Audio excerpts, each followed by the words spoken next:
All right. So, good evening, everyone, and welcome to this wonderful presentation. We're lucky to have Dr. Khadija Shagui with us. She's from the Department of English at L'École, oh gosh, Normal Superior de Buzaria in Algiers. So, Mersad, you now know where she's from. And I will not go through a lengthy introduction because I promised that we would have just 1 hour. It's midnight in Algiers, and we have a few of Dr. Chegui's students with us. Everybody needs to have a good night's sleep because they have classes tomorrow. So, without further ado, please welcome Dr. Shegui to our class, and please listen attentively so that we'll be able to ask probing questions and make wonderful comments that show how brilliant Brooklyn College students are. All right, so it's our pleasure to have you. Thank you for coming, and we are eager to listen to you. Yes, Jonathan. Thank you so much, Professor Okome, for the invitation, for having me to speak to your class, even though we are kind of 6 hours difference of time. You are in New York, and I am here in Algiers speaking to you. I welcome your students. I welcome my students also who did their best to make it despite it's very late. So the presentation is or falls within the general discourse on African migration in the last decades. And the title of the presentation is Agadez, a Perilous Gateway to African Migrant Trans-Saharan Crossing. So as we know, that the Sahara Desert has a very historical importance, not just for to be a testimony for the migration that Africa witnesses, especially over the last 2 decades, but for its own role as a civilizational kind of meeting point between Africa and many other civilizations east and north of the Mediterranean. So the Sahara Desert has historically been a site of a trade between African kingdoms and major powers to the north and east of the Mediterranean. Human mobility has been part and parcel of people's quotidian realities in the region. Since the 1990s, many cross-Sahara and Sahara-Sahel border towns have turned into places of clandestine immigration and human trafficking. From the interior of Africa to coastal cities in Libya, Algeria, Morocco, and Tunisia. Africans seeking better opportunities or escaping the perils of violence, poverty, wars, and the absence of sustainable livelihood. So, despite its own historical importance, the Sahara now, as I said, became a witness of many kind of tragic stories of people leaving home and being forced into the heart of the desert, trying to cross the northern regions and the sea to reach Europe. So the Sahara has changed, as I said, and many of its own transit towns have changed from being excellent sites for tourism into places where smugglers um,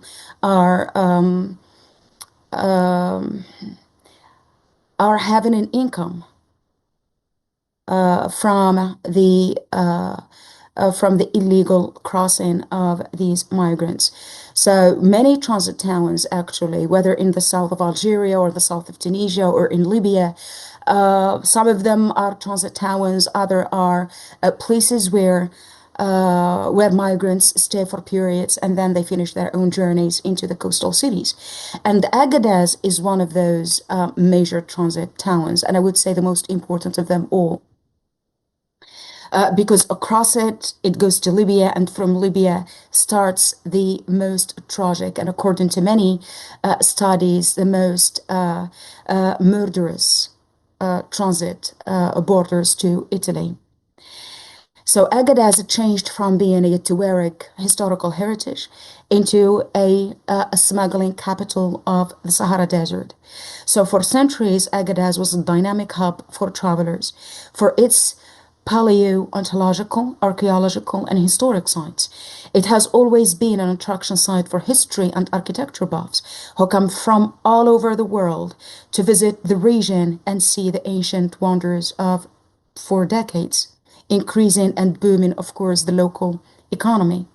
So, quote, it was in this hot, arid savanna that camel-drawn caravans loaded with ceramics and silk from Arabia or gold from West African kingdoms in present-day Ghana and Nigeria stopped to rest during the Trans-Saharan trade between the 8th and the 16th centuries. However, since the 1990s, and due to many revolts, as we know, and armed conflicts in the region, Agadez has changed into and become known as the smuggling capital of the Sahara, from being a Tuareg heritage into a smuggling capital, a place where tourist guides and local travel agents, who previously, quote, helped tourists arrive in Niger and travel in the dunes of the Sahara, have now turned into human trafficking of migrants seeking passage to Libya as a source of income. So now for many migrants from West and Central Africa, and even from the Sudan, are kind of thinking of Agadez as the place where they can, or from which they can reach Libya and then across the sea. So now for many migrants, all roads lead to Agadez or through Agadez, just like all roads lead to Rome. So now we have hundreds of migrants crossing the Sahara Desert. According to the National Statistics Institute of Niger, out of, quote, the 123,868 migrants who transited through the country since 2012, 63,264 were women and 60,622 were men. And since 2024, more than 7,000 people trying to reach Italy have died in the central Mediterranean, making the Italian road to Europe one of the deadliest in the world, according to Oxfam International. So with each migrant paying smugglers between $100 and $500 and purchasing food and lodging on their journey through the Sahara, many transit and border towns have become attractive sites to many people from across Central and West Africa willing to cross the border towards Europe. For many, Agadez is first and foremost in a forced break. They don't have a choice but to stop in Agadez, sometimes for 1, for 2 months, for 3 months, without any signs for or in which direction their journey will change, just like what the Center for Returned Migrants is kind of witnessing now. I will say something about that towards the end of the presentation. So Agadez now is in a forced break in the long journey of people coming from, especially West African countries, in their journey. And migrants stay in Agadez, waiting for their families, sometimes to send them money, with many not having or many of them having the chance to work as day laborers, earning very little, though, which means they have to work whatever kind of a job offers itself to pay at least for their food while staying for waiting for their future to change in Agadez. Here I will play a very short video by BBC that kind of gives us glimpses about what's going on in Agadez. And the title of the video is Agadez, where the desert journey from Africa to Europe begins. Crossing the Sahara in search of a better life. These migrants are bound for Europe. And this is where the long road begins, in the desert of Niger, several days' drive from the Libyan border.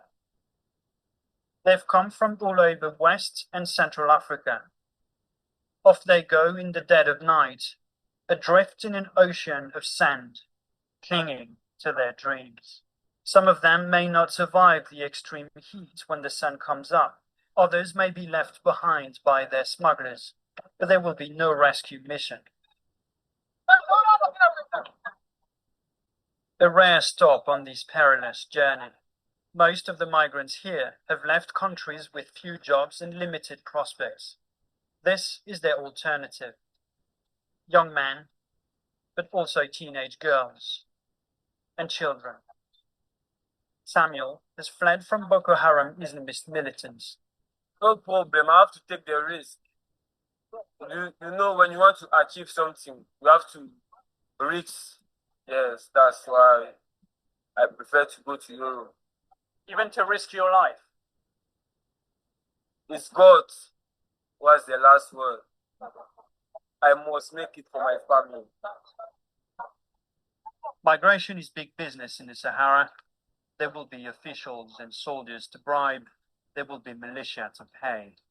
For the smugglers, nothing's more lucrative. We charge different prices depending on where they come from, he says. But on average, the ride to the Libyan border costs them about £150. We've only been here for a couple of hours and we've seen dozens of these pickup trucks, hundreds of migrants, and there will be hundreds more tonight. Now, borders are being tightened in Europe, but how do you stop this? Just a few miles down the road, more migrants are preparing to set off. But they will not all make it. These migrants have turned around, defeated and destitute. They were starved or beaten during their journey. All are going home. They have failed. 28-year-old James Gay from Liberia wanted to study computing in Italy. He took great risks to reach the Libyan coast. But the state of the boats used to cross the Mediterranean terrified him. Afraid, very, very much afraid to get on the boat because people tell you this is good, the boat is good. You go there, you made it you within 3 hours time. They are all liars. The chance to succeed is 20%. The chance to be killed is 80%. And the chance to turn around is 100%. But for each migrant giving up on Europe and returning home, another pickup truck loaded with dozens more is already speeding through the desert. And the exodus continues. Thomas Fessy, BBC News, Agadez, Niger. So as the map shows here, these are the migrant routes through Niger. So as you see that migrants flow from different parts of the West African continent, from Mauritania, from Senegal, from the coast here, Ghana, Burkina Faso, Nigeria, they all flee here to Agadez, which is an enforced break in their own journey, as I said, for them hoping to cross the border to Libya and then from Libya into the Mediterranean.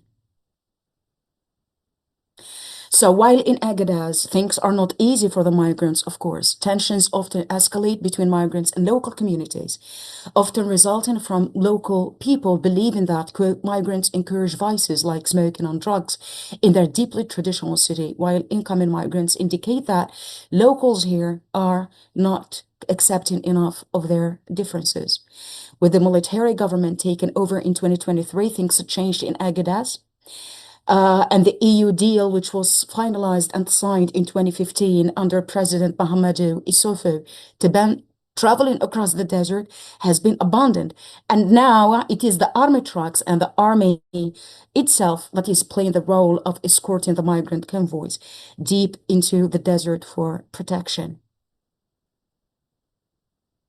So according to a survey carried out by IOM in Niamey and Agadez, Central Niger, 70% of migrants have no information about the journey ahead and simply follow orders given by smugglers.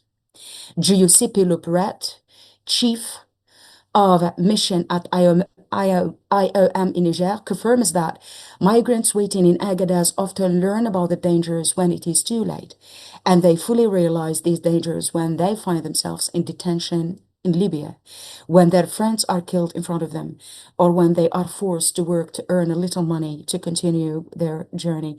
And this testimony was given to Hajar Naili, who is one of the journalists of Al Jazeera. The migration movements in and out of Agadez, therefore, consolidated over time, with the number of smugglers increasing, while others found more profits in opting for services like transportation and accommodation, which means those people who are not choosing to be smugglers turned into services, which are also a source of income, like transportation and accommodation in Agadez. What about the female migrants in our story here? Upon reaching transit towns like Agadez, women and girls find themselves under the mercy of smugglers and human traffickers who prey on the economic and social vulnerabilities of these women and girls, often using deception to lure their victims into forced labor or abduction. And the most common violations female migrants have been subject to in Agadez: violations of their employment contracts. Some of them don't have contracts at all. Health risks, poor safety standards, and limited access to social security. Forced labor, debt bondage, forced prostitution, especially perilous pregnancies, sexual abuse, and arbitrary detentions. Upon arriving, which means in many of the reports that I have read, whether reports kind of based on interviews conducted by different agencies and journalists or human rights activists, or reports written out of visit to these regions, agree on the fact that many women were subject to sexual abuse, and because of which this resulted in perilous pregnancies, while many of them were forced into prostitution because going back home was never an option for many of these women here. So upon arriving in these border and transit regions, many women find themselves under the mercy of ghetto bosses, or sometimes women and men run brothels, just like what happens to one of our female testimonies that I will bring later in the presentation. This is the typical profile of women transiting through Agadez. 46% they are Nigerian migrants to the EU in 2020 were women and girls. The country of origins is mostly Nigeria, and countries of destination are Algeria and Libya. Age range is between 18 to 30 years old. Education is secondary or university level. And concerning the international ones, of all the international migrants to Niger in 2020, 54% were women and girls. 35% of them were under 20 years of age, 3% 65 years of age and older, and 62% between 20 and 64 years old.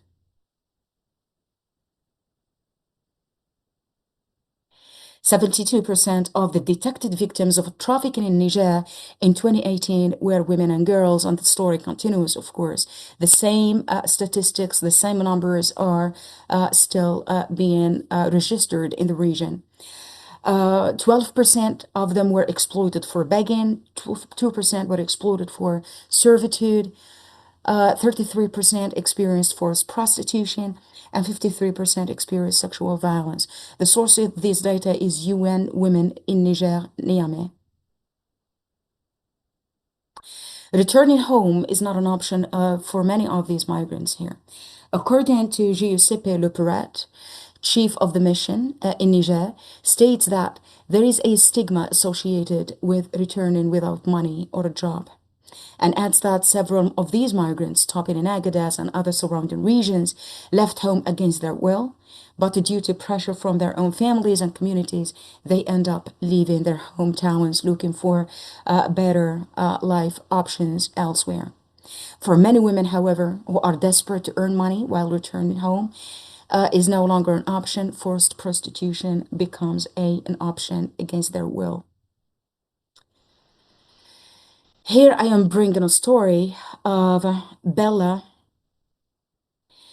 who was trafficked from Nigeria, and she found herself under the mercy of a woman who was in charge of a brothel in Elite, Arlit is a region very near Agadez, but it is part of Agadez. Administratively, it's part of Agadez. The photo and the story credit go to Monica Chiriak, who is IOM's Media and Communications Officer in Niger. That was published in her story entitled Behind Closed Doors. So, who is Bella? In 2017, Bella was starting her journey from Nigeria to Europe. Ever since her parents died, as the eldest in her family, Bella has had to carry the financial load to support her three sisters, their children, and two of her own. Just 26 years old, she had big dreams of making enough money to Italy to support her family back home. Traveling alone of her way up through Niger, she stopped in Arlit, a town near Agadez, where she met fellow migrants.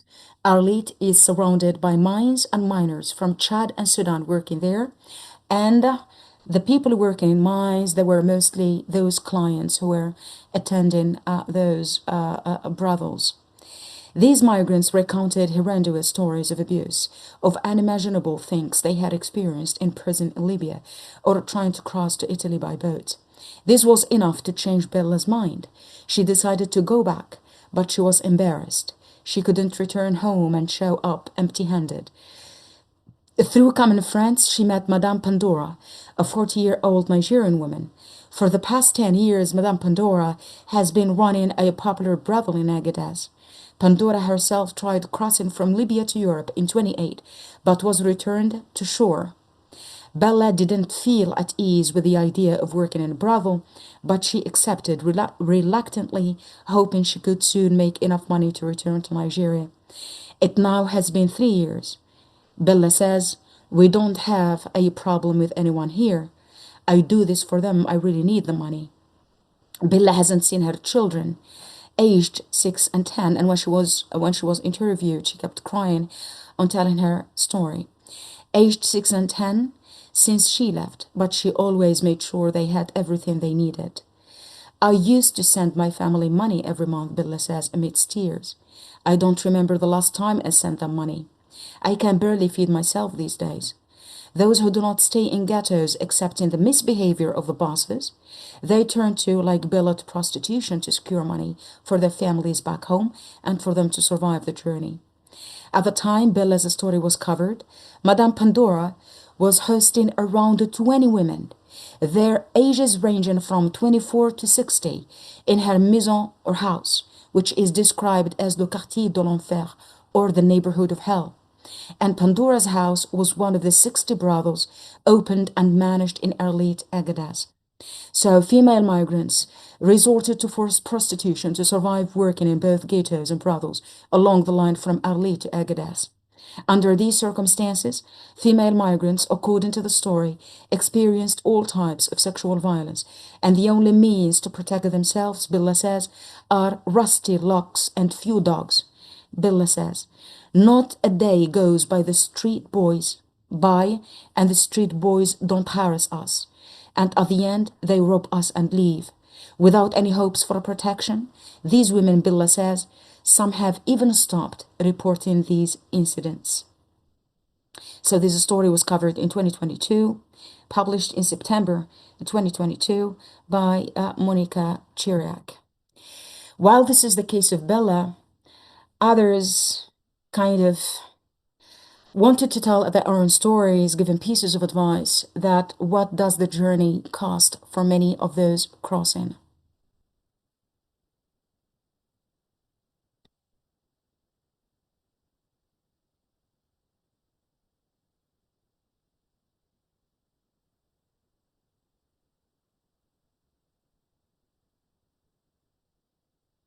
Nigeria to Libya. So it was not an easy journey. It was not an easy journey at all, like I said. So along the road, some people lost their lives by coming. And she said between 5 days I'll get down to Libya. But it was actually like it took me just 1 month and 2 weeks while coming. When we get to desert, from desert, they took us to Sabah Strait, and there's nobody stop us while coming. They took us to Sabah, and Sabah was a place where each burger came to pick their passengers, because it was actually someone that brought us in. We have to pay for the person, and it's not a small money. If I didn't finish paying our money, there's no freedom, and there's no phone. You don't have access to phone. And the only thing they can only give you is when you get to their side, they'll give you drugs. When I finished paying our money for 1 year, 3 months, I decided to work for myself so I can able to save my own money. So along the line, I got to meet my partner. I wanted to travel again. I feel like leaving Libya then. Before I met my husband, my decision changed, and it took me some time before coming down to Benualid. My own advice for you people looking at me right now, before you dream of anything, please think otherwise. Think twice. So please, before you make a decision for yourself, think very well. Don't just jump into conclusion.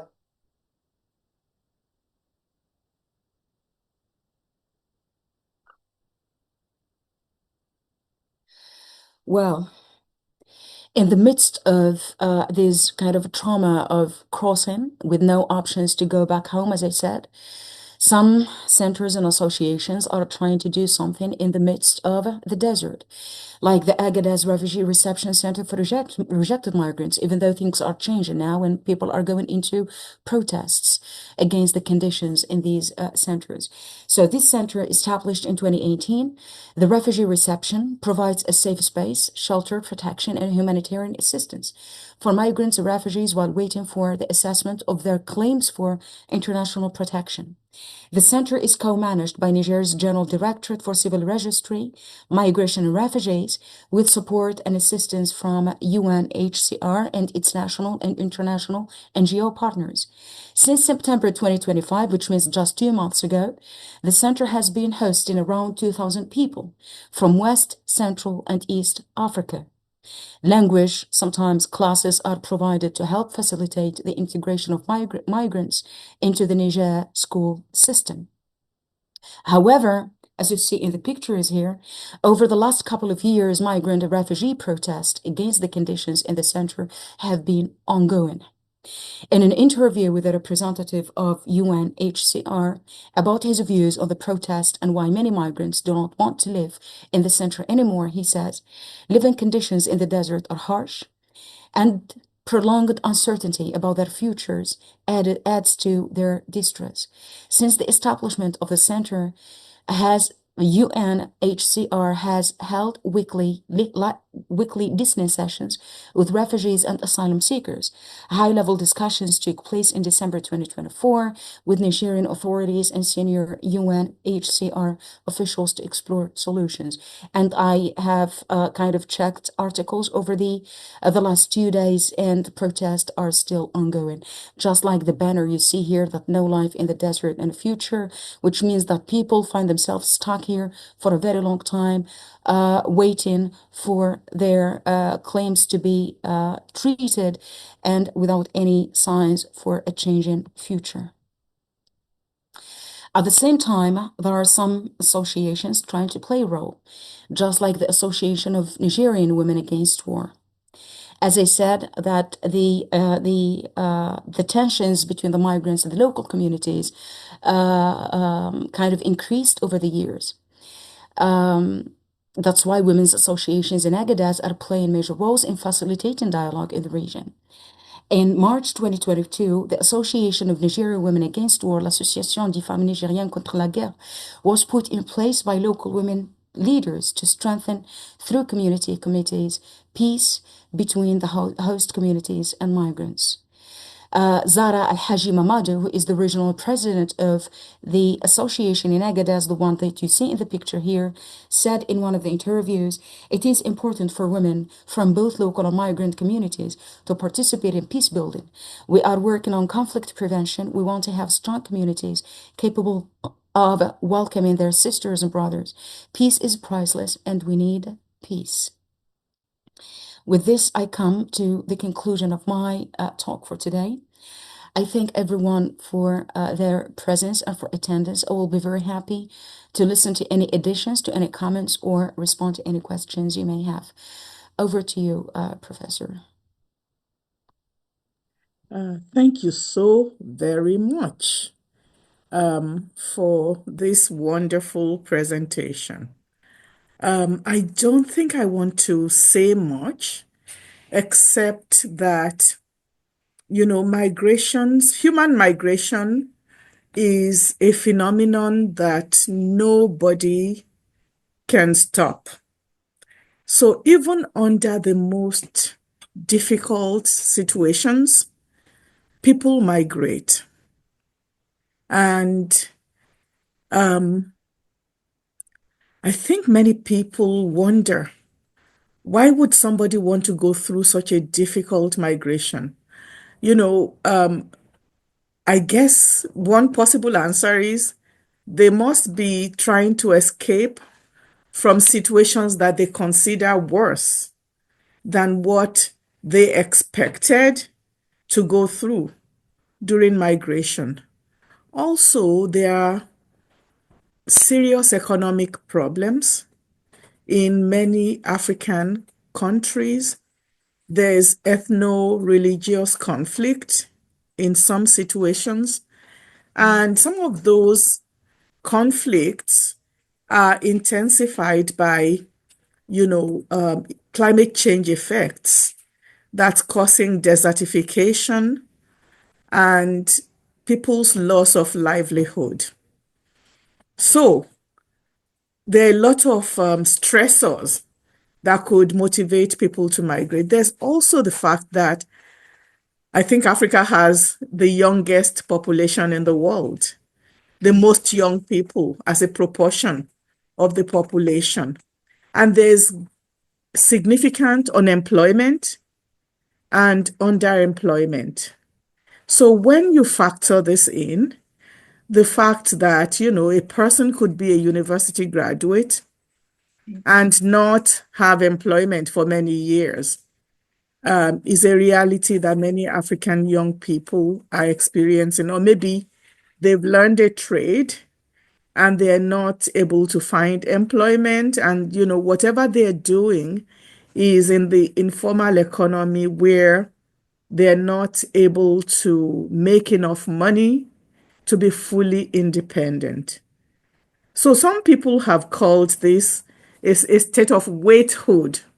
Like the young people are just waiting. They can't take on adult responsibilities even when they reach the age of adulthood. So these are some of the motivations. And then there's a political economy that has grown that also presents opportunities to migrate, where sometimes people are manipulated, sometimes people are, constrained. Sometimes people also are told stories about how wonderful their life is going to be as an immigrant.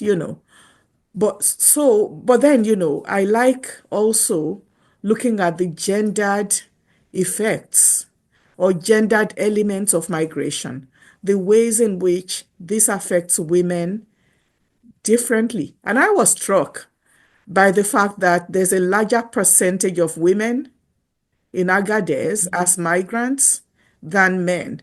Because, the myth is that men migrate and then women follow. When the men are comfortable, they'll send for their spouses and their children. But this is more women and children. So I'm wondering why that is. Also, why Agadez? Why did Agadez become the epicenter? And I was struck by those arrows. Why couldn't people in Mauritania just cross, you know, from Mauritania? No, I mean, so um, this is a significant issue.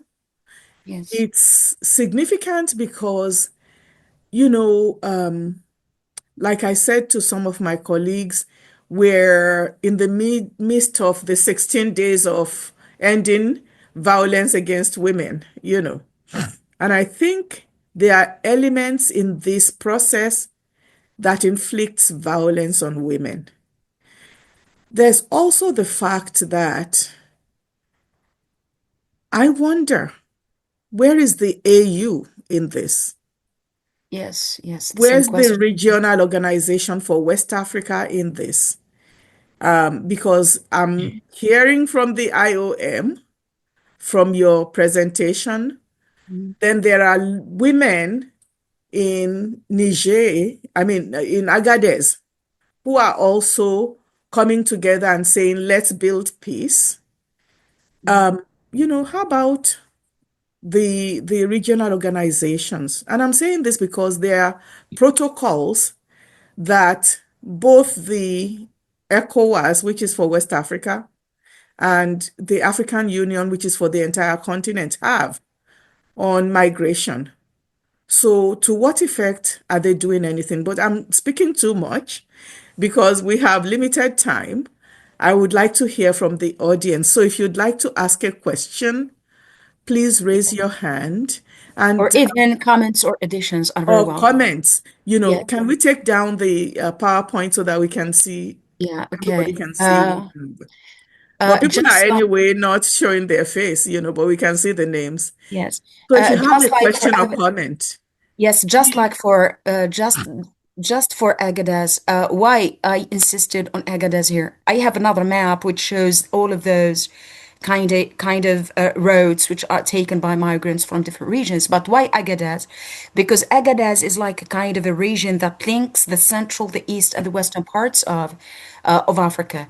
That's why I said that migrants, even from the Sudan, even from Central Africa, flow into Agadez, which means it is kind of more popular as a transit and an enforced break in their own journey more than any other place. We have it here in the south of Algeria. And speaking about the African Union, and this is what I'm asking myself, we always talk about the European Union, talking about non-governmental organizations, talking about kind of human rights activist groups, but the AU is for me is absent from the scene, or even when it, in what even when it is doing something, it is doing very little for me. Why? Because the many people who are staying in this reception center are returned migrants. They are returned from the south of Algeria, they are returned from the south of Libya, they are returned from the Morocco, they are returned from Tunisia. Because it's a human crisis. And this crisis is not being solved the way it has to be solved. That to protect the dignity of the migrants first, and of course, to kind of not to encroach on the diplomatic specificities of many countries in the region, especially with the rebellions and the revolts, with the instability in the region. I think the interventions of the African Union have to be more kind of solid, I would say. thank you. So comments or questions?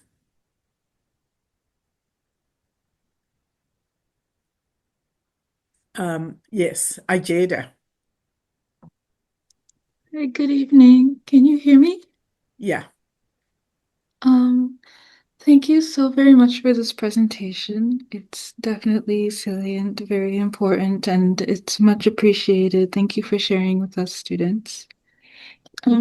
I suppose also in things that struck me and questions that I'd also like to ask, um, something very striking is how there seems to be a really burdening majority of people that are migrating that are youth, like very young people. I wanted to know if you can share anything more about that, and even if there is like a graphed demographic of youth, whether it's more people that are in their teens, more people in their 20s, and how those trends might have shifted over time. And then as a second question and somewhat tied to that as well, can you speak any more on how instability in different areas, in different regions, in different countries of origin might also stimulate migration and cause these influxes towards Agadez? And for that matter, well, Agadez as this sort of like diplomatic view where it's somewhat of like a ideal sanctuary, even though it's also precarious. I would love to know more about your thoughts on that. Okay, so can we take a few questions? So I see Daniel. Daniel. Yes, yes, I'm here. Mm. Oh, I got the floor. Mm. Yes, yes, you have the floor. Oh, thank you. Good evening, everybody. Thank you again for this presentation. It's really important for us living in USA to know some few what is going on around the world. Like we don't take everything for granted. And me as an immigrant, and then I can tell you, I don't have the same story, but I know some few story, and then I can tell you because I lived some few countries as an immigrant and then no paper. The reason of my question, the question I want to ask you, it's I used to follow this subject matter a few years ago. I don't remember where I was, but I heard you say, Professor, that where is European Union about this. I remember there was this issue was very big a couple of years ago. I can't remember which year exactly. It's like 2022 or 2021. There was a big meeting between those UA, European Union, about like I remember that Italy didn't want even a boat to ship from the port. So I can remember. So I just want to know what is going on. If it's, I remember they stopped it. Some country take some fuel, France take some fuel. Italy was still fighting because the war, and then other they were like taking time to help people who were dying in the sea. I remember perfectly that situation. Like I say, as an immigrant, I always follow those things. And do you have some information? Or is everything's doing now according to what I knew before and then with your story. All right, thank you, Daniel. And then there's a question from Ezra, who is not able to unmute. She says, thank you so much, Dr. Shegui, for your presentation. It was very insightful and eye-opening. I'm currently studying policy and had a question about governance on this topic. What alternative policy approaches could reduce the reliance on hazardous routes or routes, like Americans say? Okay, so maybe do you want to respond to those first, and then we take the Uh, next round? Thank you. I don't think that I have kind of answers to all of them. I will start with the last one. What alternative policy approaches that could reduce the hazardous roads? Well, everybody speaks everywhere about organized migration, that people cross the border in legal ways, that governments kind of intervene in creating intergovernmental relationships, maybe work contracts that can facilitate the overflow of these people who are skilled. Many of them are university graduates, just like what I have shown in the graph here, at least for the women. Well, we need also the presence of the African Union and the role of its member states in coordinating to reduce the effect of these tragic migration. But when it comes to policies, I'm not really kind of aware of what kind of policies we may have to propose as an alternative for these hazardous roads. Maybe the professor may have something to say about that. As for the other, Yes, as for the other questions, Well, I don't see yeah, any this is kind of um, at least in the context of effective. what's going on now in the Yeah. region. It's really very hard to speculate. It's really very hard to come up into conclusions. Well, even the European countries like Spain and Italy are doing their best to reject many visas, even for the people who are kind of traveling legally, let alone migrants crossing the border in death boats. Well, it's not only from Africans in sub-Saharan Africa, even here in Algiers, Tunisia, and and Morocco, we have not just individuals taking the death boats. They are now changing kind of the strategy. They are crossing the border in families. And I think Mhm. my students here know this very well. They have seen this in social media everywhere. You will see the father, the mother, and the children taking the death boat and doing their best to reach the other side. And many of them die along the way. That's why it's something that kind of flows out of the hand. It's not something we can draw conclusions about. Yeah. Well, there's no worldwide policy. I think almost at the tail end of the Obama administration, Mm. there was a UN conference on migration. But as soon as President Trump came in, he Mm. said that that was not an interest of his. And his government has been very xenophobic in its policies and very, in general, anti-immigrant.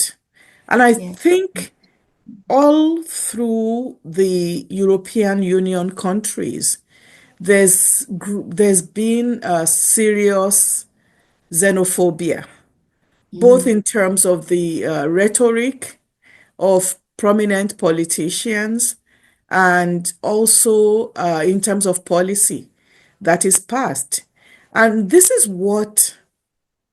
because Europe is the destination that many of these immigrants want to go to through this route that they are following. This is important because, the tightening up of immigration regimes or laws and policies on immigration tends to make people undertake more dangerous migrations. And, the hypocrisy of this is that Europe needs labor, and some European countries cannot replace their population without immigration. Yes. So I think what they are signaling is that they want certain kinds of immigrants. I think you Mm. also saw, a lot of the, Selective migration now we're talking yeah, they about. want selective. So if you are a footballer and you are the best in your game, they want you, because you can provide good entertainment and then, businesses would make money. But they don't want ordinary people. I think they want them, but they don't want to make it easy for them. And if this is causing this number of deaths, enough deaths that the boats are called death boats, I think the humane thing would be to say we really need to work on this and ensure that this is made into a more humane process. But there's no interest, in doing that. Mm. And it's heartbreaking because if you also go to the places when people have surmounted all those obstacles and they get to Europe, the camps where they stay are Yes. also horrible places, Yes, you know. horrible. Just like the Um, beginning of the journey, they are yeah. words even. So the whole process is just dehumanizing. And I think, from just looking at the bodies involved, Mm. there's Islamophobia being signaled because I remember when the Syrian refugees were fleeing from war, a lot of the hateful rhetorics and also anti-immigrant actions in Europe. Especially And what happened to them in Turkey. And now, when they decided to go back home in thousands, but factory owners are complaining that they have lost so many people and they are hopeless to find people to replace them. So they are good when they do the job, but they are not welcome the way they want to be welcome. So yeah, it's some people think that it's because they want the cost of labor to be cheap, that these very harsh immigration policies are in place, because if people are desperate, they'll take any wages and work under any conditions. But that's speculation. exactly. Um, let Um, let's I go back to the yeah. first question Mhm. about kind of the age range of the youth. Well, I would have to acknowledge here that I come from a literary studies background, and what attracts me to the migration question in Africa and even in other places of the world is that I deal with migration narratives and I study them from a literary historical background. That's why I'm not really very well into policy or statistics, or that's why here I did my best to bring what is there as a result of research of people who are in the field. But concerning the range or the age range here, as you see, as you have seen in the video, and as you see the statistics here, most of them are young people, and you find them from even 14 years old until 60 years old, and they are children too. So, most of those who are victims of trafficking and illegally crossing the Sahara Desert are very young people. Many of them are university graduates, they have skills and looking for jobs. That's why I would say that many African countries are losing or the best part of their population. For me, just like what happened centuries ago when Africa was depopulated of its labor force and they were taken across the Atlantic to work in plantations. For me, the same scenario is going on now. These people, if they found it safe to stay at home, they would never leave. Or at least the number and the size of migration we are witnessing now is not kind of the same. That's why most of the people who are subject to this are very young people, children, women, and men in the best years of their youth who are taking the risks to cross. Some of them are lucky to cross the borders, and others either die along the way or are forced to go back home against their will. As for the other question about what's going on in the region that is stimulating this kind of crisis. Of course, you know what's going on in Niger, what's going on in Burkina Faso, what's going on in the north of Nigeria, what's going on in Mali. All of these are hotspots for rebellions and for revolts, and even the presence of the French army, the kind of which means it's a region that is a hotspot for different types of phenomena. And wherever we have armed conflicts and revolts, we can expect the scenario and we can expect the results. People are on a continuous process of displacements from one region to the other. So for me, that reaching Agadez is just one break in a journey of displacement.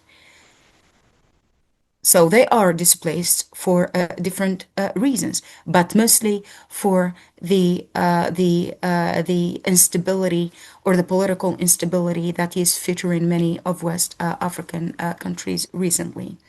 So people cross for different reasons, whatever is their age. And now we see the color is changing, at least here in North African countries, that people are crossing even in families. Just very recently, I have seen a woman with her two young children crossing or taking the boat to reach Spain. That's why you see that what is pushing those people into the sea. There is one question here. It's asked. I think it's asked by one of my Yeah, students.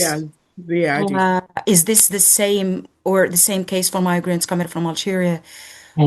To Algeria from West Africa, or are you speaking only about the those going to Europe?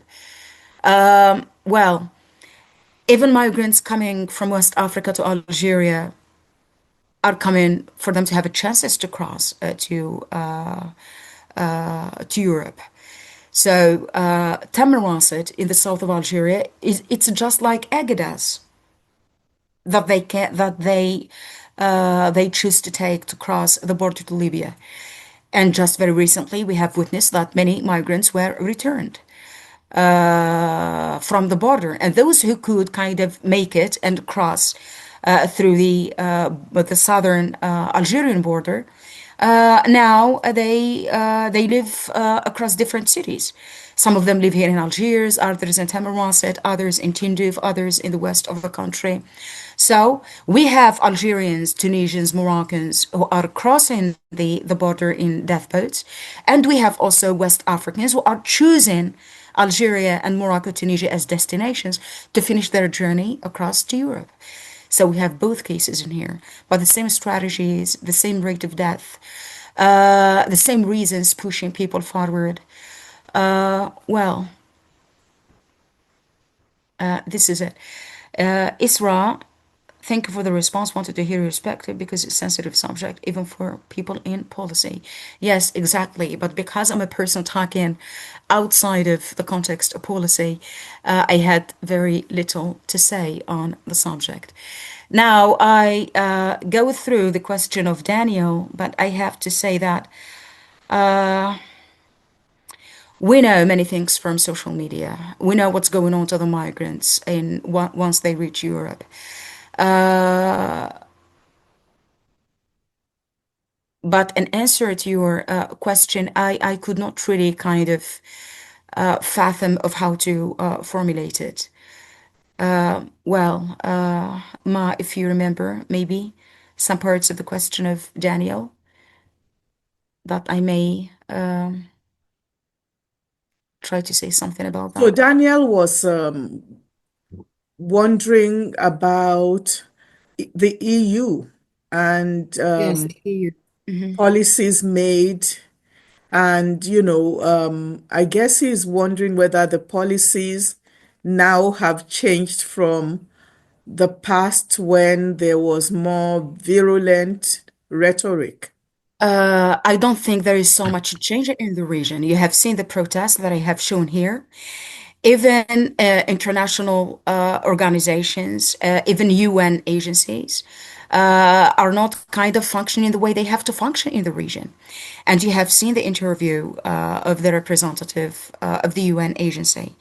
And as I said, I have checked reports just these 2 last days. And since last September, things are really getting worse in the region. However, are the numbers that the center is receiving, people are complaining because of the conditions there, which means some of the statistics go back to 2015 that I brought here. Some statistics go back to 2 months or 3 months ago, and we still kind of see the same scenarios going on in the region. But I don't think that the EU is playing its role the way it was doing in the past.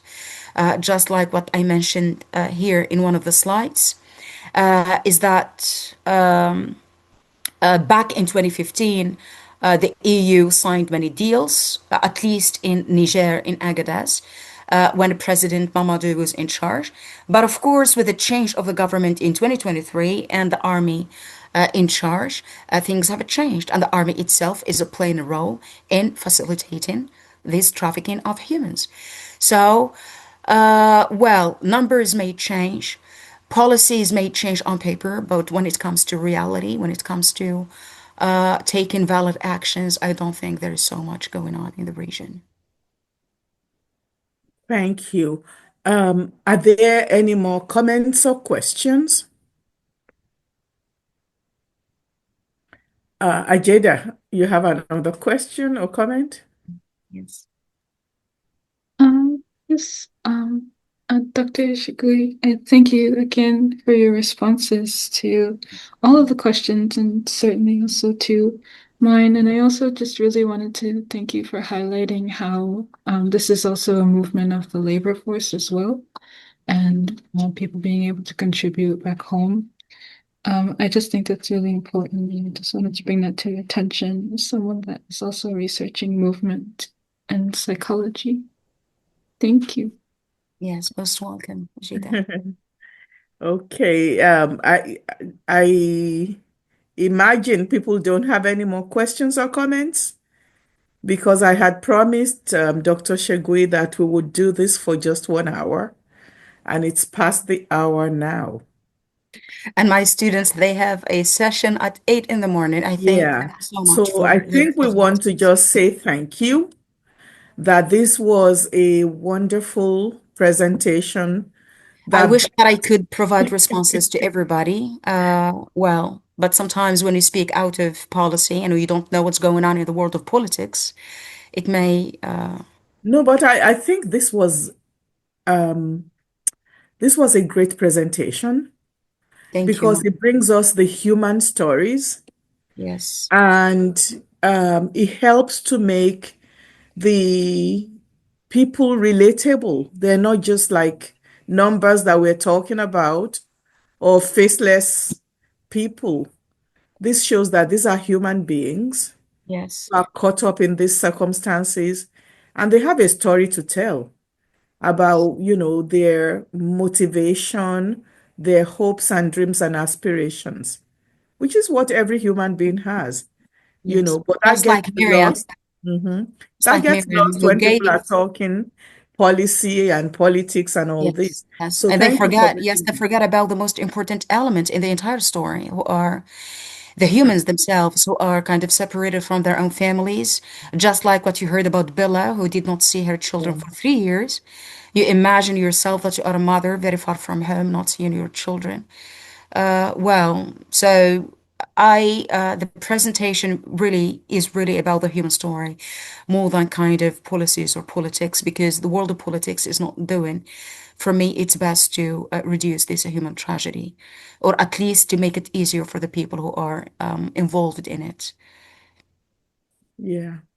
And I can't forget the young woman who expected to travel for 5 days. Yes, yes, And, Miriam, yes. She is a testimony, and she gave her advice, which means that she's yeah. one who, at the end, convinced herself to go back. And to die along the way is meaningless. So, and she's representative of thousands and hundreds of people who go through this every month. Mm. So thank you. Now, everybody, let's give Dr. Shegui a round of applause and thank her for coming and also for telling this story in such a magnificent way. Thank you. So Thank you for having the me. paper is going to be published very soon. So when it is, I will inform you and she will inform her students. So thank you. Have a good night. Thank you for Thank you so staying up to much. talk Thank to us. you for having me. I thank everybody. And maybe you will have, or you can inspire from the presentation to do some projects in the future for your research, Yeah. for some questions you may have in mind.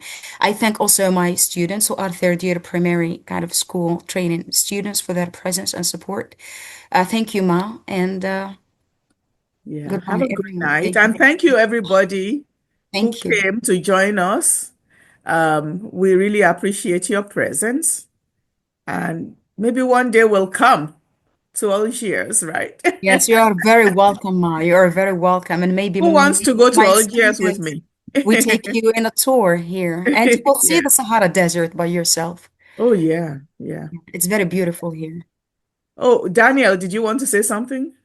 I like to travel. Been Oh, traveling for a Daniel long wants to time. go. So you are Oh very yeah, welcome to Algiers, and Algiers is and behind here in the and pic. All I'm right. serious, and I'm So dead you'll see serious. me and Daniel. Yeah, you are very welcome here. Okay. Good night. Good night. Thank you. Goodbye, everybody. Thank you. Bye-bye. So don't go, my students. Still stick around.